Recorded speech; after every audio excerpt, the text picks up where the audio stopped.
ഒന്നിനും കഴിയാതെ കിടക്കുന്ന ബാപ്പ, ആ ബാപ്പാനോട് മകൻ വന്ന് പറയുന്നു, ബാപ്പ എനിക്കൊരു വീടുണ്ടാക്കി തരണം. കല്ല് പൊക്കാൻ അയാളെ കൊണ്ട് കഴിയൂല, മരം എടുക്കാൻ അയാളെ കൊണ്ട് കഴിയില്ല, അയാൾക്ക് ആശാരിപ്പണി അറിയില്ല, അതേ പടവിൻ്റെ പണി അറിയില്ല. അയാളോട് വീടുണ്ടാക്കി തരണമെന്ന് പറഞ്ഞാൽ അർത്ഥം എന്താണ്? വീടുണ്ടാക്കാൻ വേണ്ടി നിങ്ങൾ ഇടപെടണമെന്നാണ്. ഇതുപോലെ നബിതങ്ങളോട് പറയാണ്, ഇതുപോലെ നബിതങ്ങളോട് പറയാണ്, ഇതുപോലെ നബിതങ്ങളോട് പറയാണ്, ഓ നബിയെ തങ്ങൾ വീട്ടിൽ തരാൻ.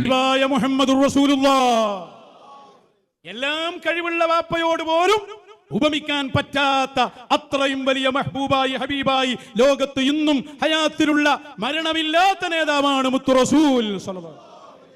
കുഴഞ്ഞ വാപ്പ എന്ന് പറഞ്ഞാൽ നിന്റെ ജീവിതത്തിൽ തന്നെ ഹിസ്സം വ മഅന, ആ കുഴഞ്ഞ അവസ്ഥയിലെത്തുക തന്നെ ചെയ്യും. ലാ ശക്ക ഫീഹി. അഞ്ചത്തേക്ക് തിരിച്ചു വരുമെന്ന് ഞങ്ങൾ വെറുതെ പറഞ്ഞതല്ല. ആരെക്കുറിച്ചാ ഇത് പറഞ്ഞത്?